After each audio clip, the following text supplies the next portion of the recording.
as I explained to Curtis before, look at the edge of this one. It has to look perfectly right, okay? There you go. You see?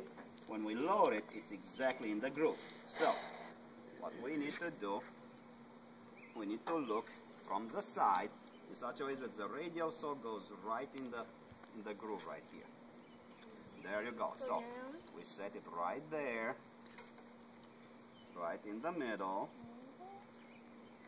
Okay. Now, move a little bit. Now, we need to tighten it. Here, let me put the big clamp right here. Okay, what is that, the big clamp? Who has it? Okay, good. Is there another big clamp that you need? That's a super big. We don't put the super big, just the big ones. No, not... This is the one, Dad, is this the one you were going to pick Holly's teeth with? Yeah, exactly. All right. No. Good. Okay. Watch out. Watch out, sit on the side. That's okay.